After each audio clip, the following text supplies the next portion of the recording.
할렐루야.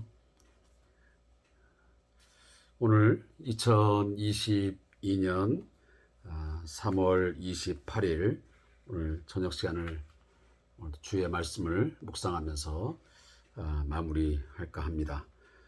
오늘은 찬송을 생략을 하고 말씀을 읽고 또 여기 주삼 교재에 있는 저자의 묵상을 읽는 것으로 그렇게 좀 축약해서 오늘 큐티를 진행을 하도록 하겠습니다.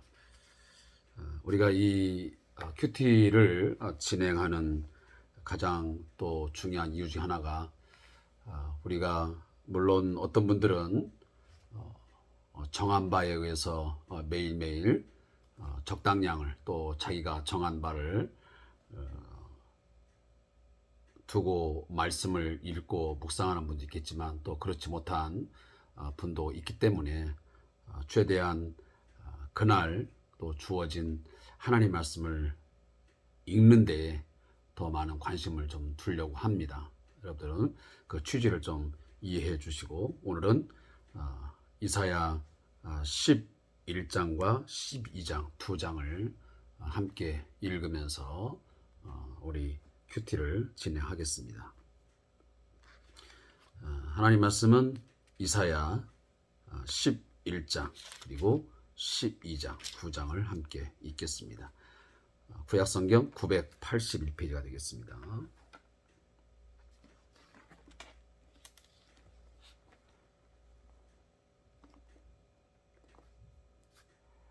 말씀을 함께 읽겠습니다.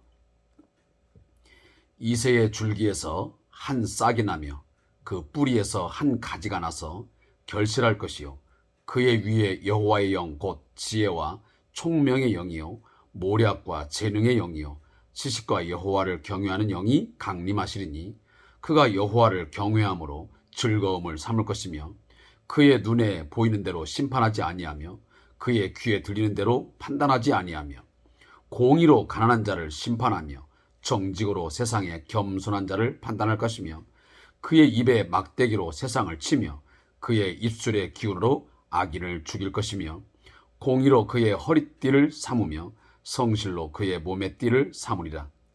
그때에 이리가 어린 양과 함께 살며 표범이 어린 염소와 함께 누우며 송아지와 어린 사자와 살진 짐승이 함께 있어 어린 아이에게 끌리며 염소와 곰이 함께 먹으며 그것들의 새끼가 함께 엎드리며 사자가 소처럼 풀을 먹을 것이며 젖먹는 아이가 독사의 구멍에서 장난하며 젖된 어린아이가 독사의 굴에 손을 넣을 것이라.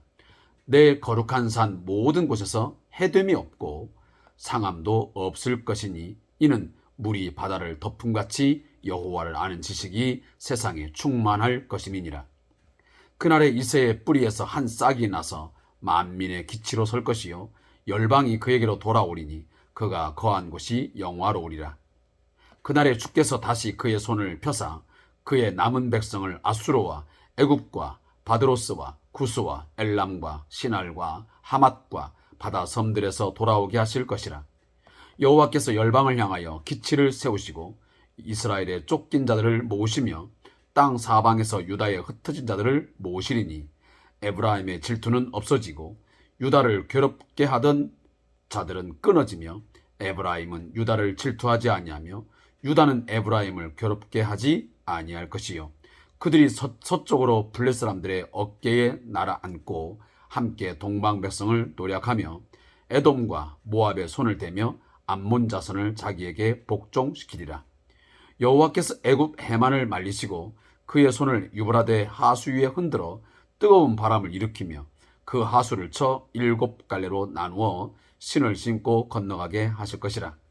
그의 남아있는 백성 곧 아수르에서 남은 자들을 위하여 큰 길이 있게 하시되 이스라엘이 애굽 땅에서 나오던 날과 같이 갖게 하시리라. 그날에 내가 말하기를 여호와여 주께서 전에는 내게 노하셨사오나 이제는 주의 진노가 돌아섰고 또 주께서 나를 안위하시오니 내가 주께 감사하겠나이다 할 것이니라. 보라 하나님은 나의 구원이시라.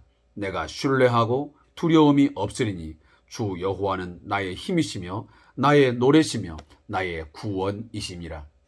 그러므로 너희가 기쁨으로 구원의 우물들에서 물을 기르리로다. 그날에 너희가 또 말하기를 여호와께 감사하라. 그의 이름을 부르며 그의 행하심을 만국 중에 선포하며 그의 이름이 높다 하라. 여호와를 찬송할 것은 극히 아름다운 일을 하셨음이니 이를 온 땅에 알게 할지어다. 시온의 주민아 소리 높여 부르라. 이스라엘의 거룩하신 이가 너희 중에서 크신 이니라 할 것이니라. 아멘.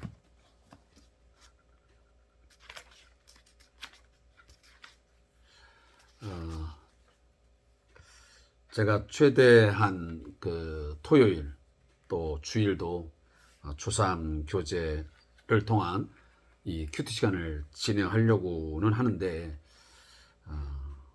이게 변명이 될지 아니면 또 어떤 합리적인 이야기 될지는 모르겠지만 저도 주 이제 5일 체제하에서 또 근무를 하고 또 토요일에는 또 집중적으로 말씀을 준비해야 되고 또 주일날은 오전 오후 예배하고 또 성경 공부를 진행하고 오다 보면 이 부분까지 다 감당하려고 하니 좀 힘든 부분이 있는 것이 사실입니다. 이 점 좀 여러분들에게 좀 정중하게 양해를 좀 부탁을 드리도록 하겠습니다. 그렇지만 토요일 또 주일 했던 분량을 그냥 지나가지는 않고 함께 읽고서 그렇게 좀 간단하게 오늘 이 교재에 있는 저자의 묵상을 읽어드림으로 대신 하려고 합니다. 그리고 월요일 것을 잠시 진행을 좀 하도록 하겠습니다. 그러면 토요일에 진행했던 큐티는 이사야 11장 1절부터 9절 말씀이었습니다. 메시아와 그의 왕국이었습니다. 여기 나와 있는 내용을 요약하면 이사야는 메시아의 등장과 그의 왕국을 예언합니다. 이새의 줄기에서 한 싹이 나며 그의 위에 여호와의 영이 함께 하십니다. 그는 여호와를 경외하며 공의로 세상을 통치하실 것입니다. 그때에는 자연까지도 영향을 받아 적대 관계가 무너지고 평화로운 나라가 이루어지며 여호와를 아는 지식이 온 세상에 충만할 것이다 라고 하는 것이 이 1절부터 9절까지의 말씀의 내용에 대한 대략적인 요약입니다. 우리가 성경을 읽다 보면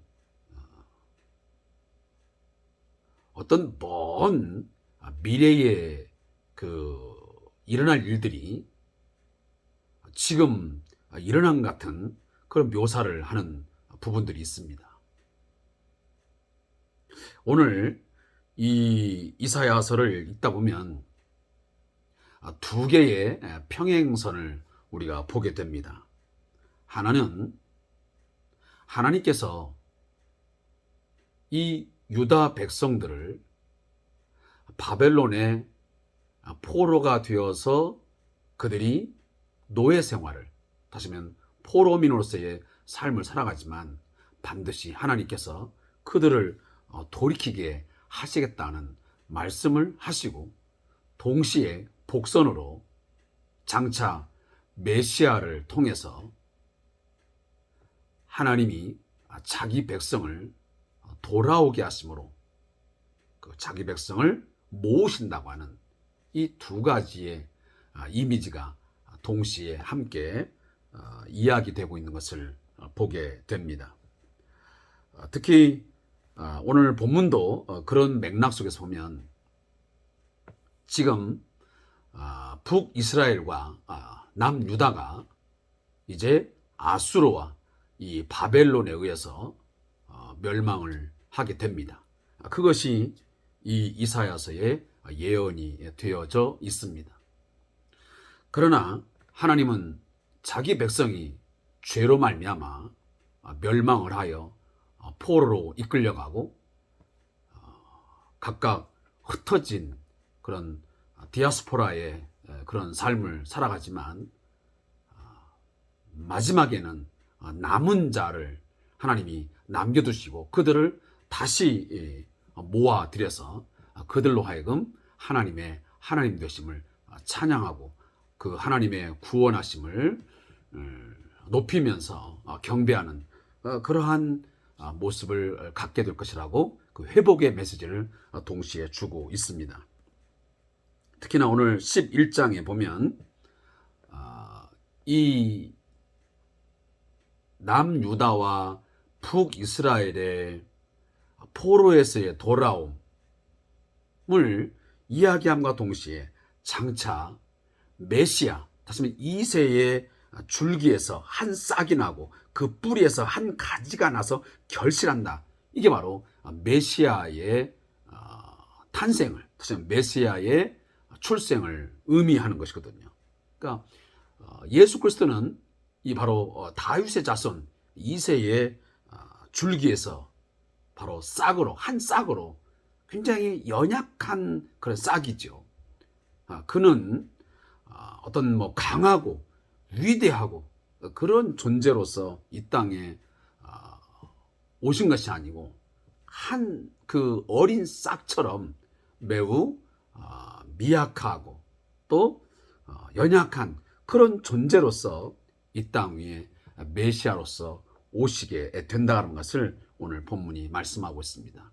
그러나 그가 2세의 줄기에서 한 싹으로 어떤 연약한 모습 속에서 그가 메시아로서 오시지만 그러나 그 위에 그에게 여호와의 영 성령이 그에게 강력하게 임하신다고 하는 것을 말씀합니다. 근데 그 성령을 오늘 본문에 보면 지혜와 총명의 영이요 모략과 재능의 영이요 지식과 여호와를 경외해야 하는 영이 강림한다고 했습니다. 다시 말하면 예수 그리스도 안에 그 안에 하나님의 영이 함께 하시는데 그에게 지혜와 총명이 있게 하시고 모략과 재능이 있게 하시고 그리고 지식과 여호와를 다시 말하면 하나님을 경외하는 영이 그 위에 강하게 임하심을 통해서 그가 메시아로서의 사역을 감당할 것을 말씀합니다.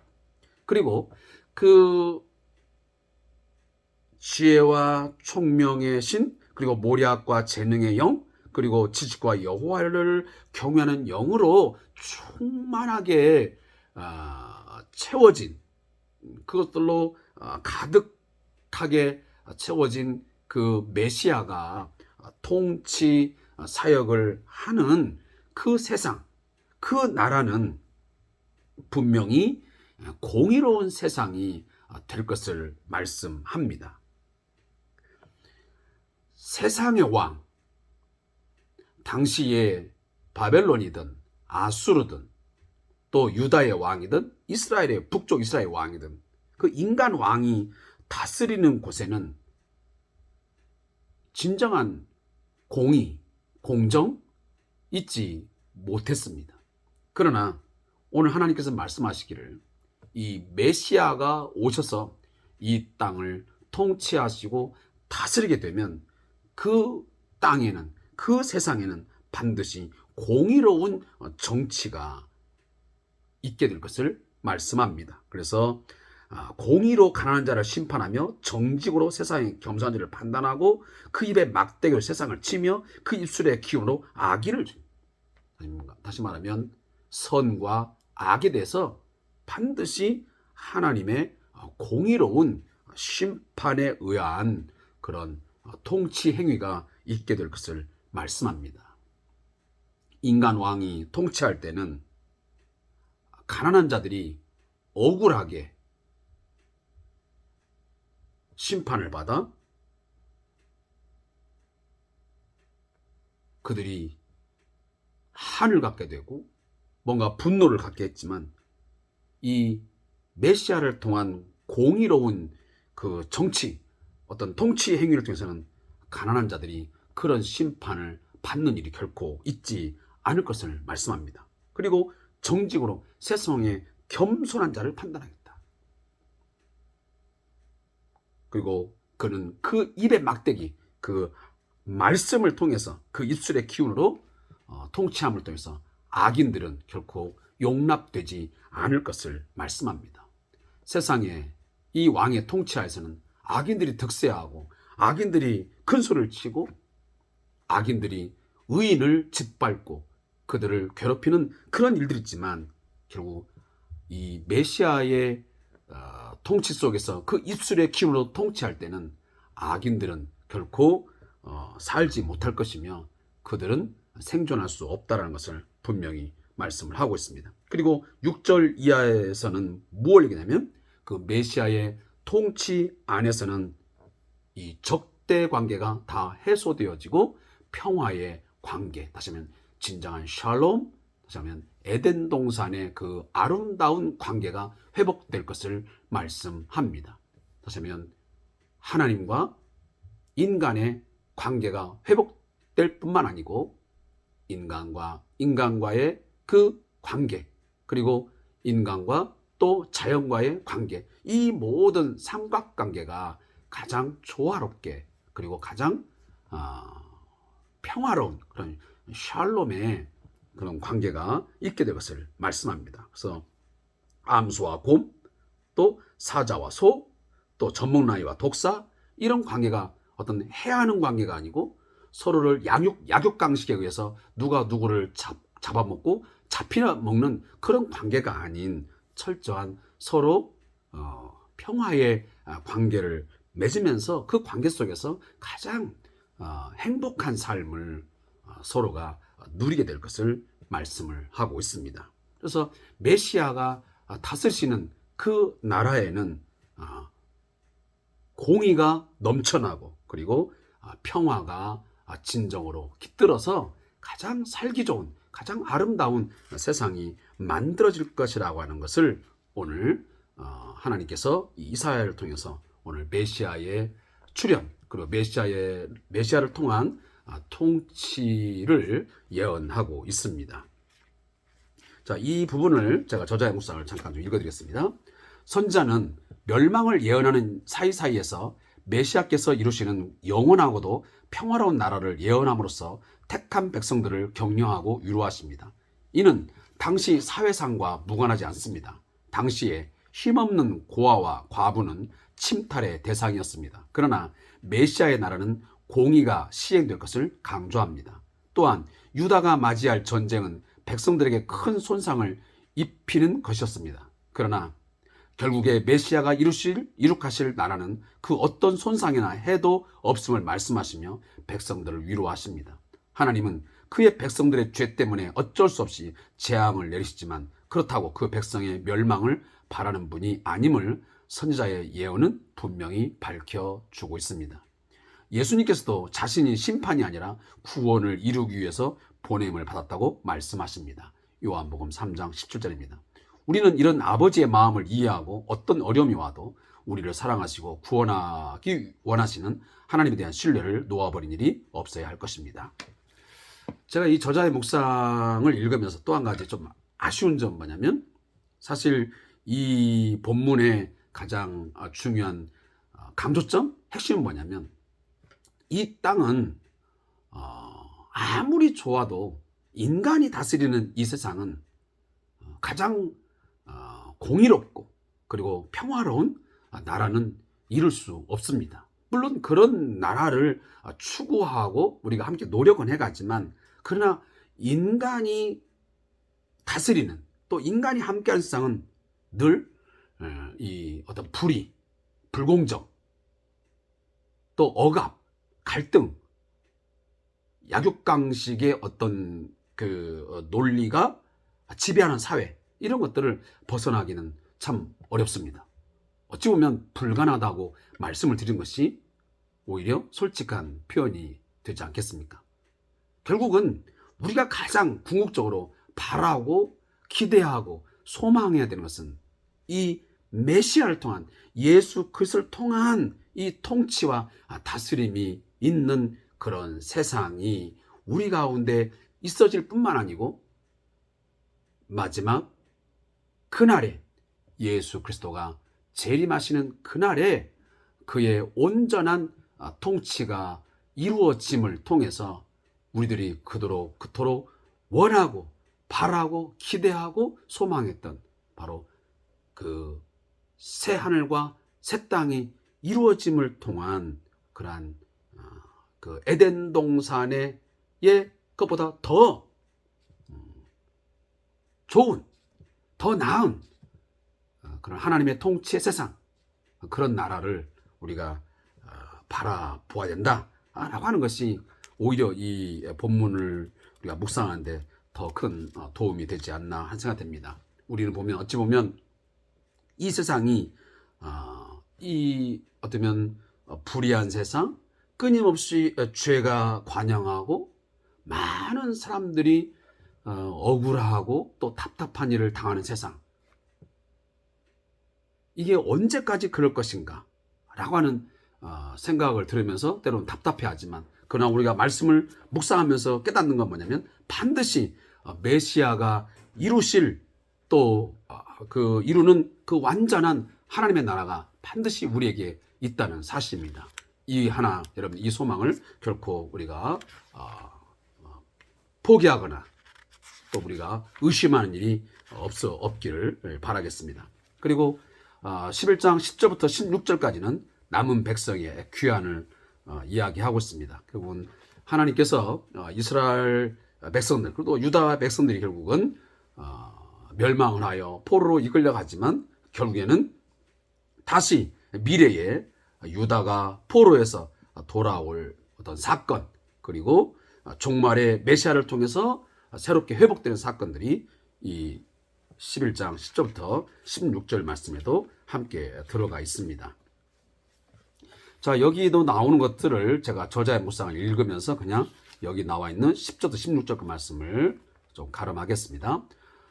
본 예언은 가깝게는 당시 유다와 북이스라엘의 남은 자들이 포로에서 안전하게 귀환할 것과 동시에 메시아를 통한 종말론적 교회의 모습을 말하는 것입니다. 전체 그림을 통해서 하나님의 오묘한 일하심을 다시 한번 깨닫게 됩니다. 남유다와 북이스라엘은 분열하여 오랫동안 서로 반목하며 우상을 숭배하고 죄를 지어 망합니다. 하지만 결국 이들을 포로에서 회복하셔서 한 나라가 되게 하시는 하나님의 섭리에 놀라게 됩니다. 예수 그리스도께서 이루시는 하나님의 나라가 열방의 차이를 극복하고 복음 안에서 하나가 되듯이 이스라엘 민족도 포로에서 돌아와 한 민족이 됩니다.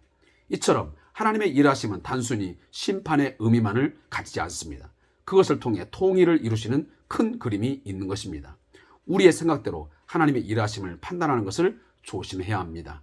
하나님의 생각은 우리의 생각보다 크셔서 어떤 일을 통하여 우리가 생각하지 못한 일들을 이루시기 때문입니다. 자, 여기 묵상에 대한 중요한 요약은 뭐냐면, 하나님께서는 이 남유다와 북이스라엘이 분열되어서 서로 반목하고, 그리고 그 가운데서 서로가 우상 숭배를 하고, 그러면서 죄를 지어서 망하게 되지만 결국은 그들이 다시 돌아와 회복하게 되고, 그들이 하나님 안에서 하나 되어서 하나의 나라를 이루었듯이 결국은 이 세상도 여러 민족, 여러 나라가 존재하지만은 결국은 메시아를 통해서 다 함께 돌아와 주 안에서 하나가 되어 하나님을 경외하고 하나님을 예배하는 그러한 역사가 있게 될 것이다 라고 하는 것을 오늘 본문이 이야기하고 있습니다.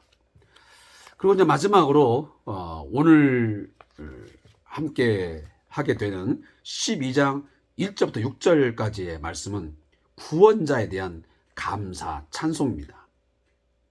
그래서 본문은 구원받고 돌아온 자들의 감사 찬송입니다. 하나님은 유다에 대한 심판 중에도 남은 자들을 구원하십니다. 이에 이스라엘이 포로에서 돌아와 구원의 하나님께 감사를 드립니다. 또한 하나님이 그 백성 가운데 행하신 놀라운 일들을 만국 가운데 선포하고 알릴 것을 말하고 구원하는 내용입니다. 자, 12장 1절부터 6절 말씀을 우리가 잘 읽으면서 이 말씀에 나오는 모든 이 단어 하나하나, 이 말씀들이 우리가 기도할 때마다 하나님 앞에 드려지는 고백이 되었으면 좋겠습니다. 여러분, 성경을 보면 많은 찬송시가 나옵니다. 여호와를 노래하는 노래가 꽤 많이 등장을 합니다. 모세의 노래도 있고 또 우리가 잘 아는 한나의 노래도 있고 다윗의 시도 있고 또 출애굽한 백성들이 모세와 함께 하나님을 그 하나님의 구원하심을 찬양하는 그런 찬양시도 꽤 많이 있습니다. 그처럼 오늘 이사야 12장 1절부터 6절 말씀은 그 노예 가운데서 포로 가운데 있던 자들이 하나님께서 큰 구원을 베풀어 주심으로 돌아오게 되었을 때에 그들의 삶에서 진정한 구원자, 우리를 구원하시는 그분이 누구인가를 그들이 다시 한번 체험하고 나서 그 구원의 하나님을 찬양하고 감사하는 그런 내용이 오늘 12장 1절부터 6절까지의 말씀에 나와 있습니다. 사실 유다 백성들은 한때 북이스라엘과 아람 두 나라가 동맹을 하여 남유다를 쳐들어왔을 때 아수르에게 도움을 청하지 않습니까? 그래서 아수르가 자기들을 끝까지 지켜주고 자신들의 안전을 보장해 줄 거라고 생각했습니다. 그러나 훗날 그러지 못했습니다. 오히려 아수르가 이 남유다를 넘보게 되는 그런 일이 있지 않습니까? 자, 이런 일을 통해서 결국은 이 유다 백성을 또 우리의 안전과 우리의 생명을 지키시고 우리를 모든 고난 가운데서 우리의 실패 가운데서도 우리를 향하여 긍휼을 베푸시고 우리에게 능력을 베푸셔서 구원하시는 분은 누구인지를 그들은 경험하게 되었던 것입니다. 그래서 2절에 보면 보라 하나님은 나의 구원이시라 내가 신뢰하고 두려움이 없으니 주 여호와는 나의 힘이시며 나의 노래시며 나의 구원이십니다. 이것은 바로 하나님의 구원을 경험하고 실제 체험한 자들이 하나님 앞에 고백하고 드릴 수 있는 구체적인 그런 찬양의 내용이라고 믿습니다. 사랑하는 성도 여러분, 크고 작든 우리는 하나님께서 우리에게 베푸신 많은 구원의 은혜들을 우리는 경험하고 살아왔습니다.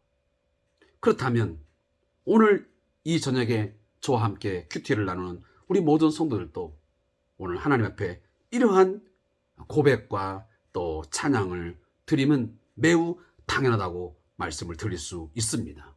하나님은 나의 구원이시라.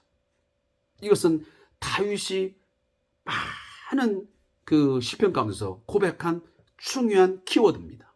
하나님은 나의 구원이시다. 하나님은 나의 힘이시다. 하나님은 나의 노래시다. 하나님은 나의 삶의 방패시다. 나의 능력이시다. 나의 구원이시다. 라는 것을 곳곳에서 많이 담아내서 우리에게 전해주고 있습니다. 이것은 한낱 다윗에게만 해당되는 것이 아니고 오늘 우리에게도 마땅히 드려야 될 하나님을 향한 찬양의 중요한 또 신앙의 고백의 내용이라고 저는 분명히 믿습니다. 지금까지 나의 힘이 되어주시고 우리 가정의 구원자가 되어주시고 나의 또한 삶의 피난처가 되어주시고 도움이 되어주신 그 하나님, 분명 우리의 또 나의 노래가 되고 나의 찬양의 고백이 되어야 될 줄로 믿습니다. 그래서 우리 모든 사람들에게 우리는 주위 사람들에게 말해야 됩니다. 여호와께 감사하라. 그 이름을 부르며 그의 행하심을 만국 중에 선포하며 그 이름이 높다 하라. 여호와를 찬송할 것은 극히 아름다운 일을 하셨음이니 이를 온 땅에 알게 할지다. 이 말씀 우리 마음에 새게 됩니다. 내가 경험한 하나님, 우리가 경험한 그 하나님을 우리가 감사하고 또 그를 높이며 그를 경외할 뿐만 아니고 그를 신뢰할 뿐만 아니고 더 나아가서는 하나님이 행하신 그 아름다운 일들, 그 놀라운 일들을 우리 주위의 친구에게 또 우리의 가족들에게 또 많은 이웃들에게 증거함을 통해서 하나님의 크심, 하나님의 위대하신 하나님이 진정한 우리의 구원자이시요, 우리의 주인이시요, 우리의 삶의 진정한 왕이 되심을 우리가 증거하는 그런 삶이 있기를 다시 한번 주의 이름으로 부탁합니다. 저자의 묵상을 읽고 오늘 말씀 맺겠습니다. 이사야 1장부터 12장은 남유다에 대한 심판과 위로의 말씀을 예언하고 있습니다. 이제 그 마지막을 구원받은 자들의 장엄한 감사 찬송으로 끝을 맺습니다.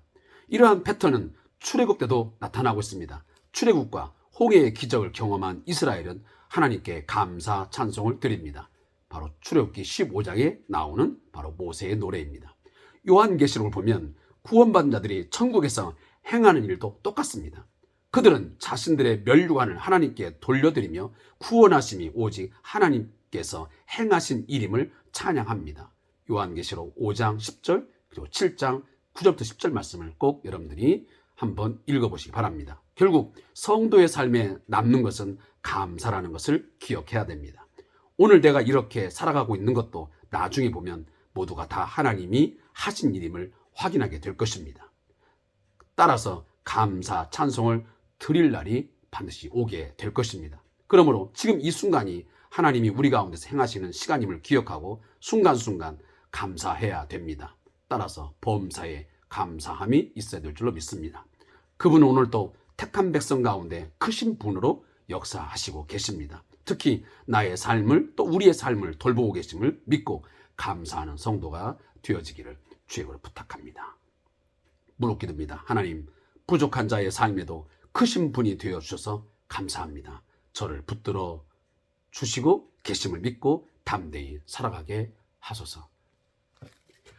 자, 오늘 함께 묵상한 말씀 굉장히 많은 분량이지만 제가 아까도 말씀드렸지만 이 내용을 다 읽고 설명하기보다는 말씀을 그래도 그 하루 동안 이렇게 좀 정의하는 것들을 읽고 또 중요한 내용들을 같이 나누는 데 의미를 우리가 부여하면서 이 시간들 부족한 부분들 함께 채워갔으면 좋겠습니다.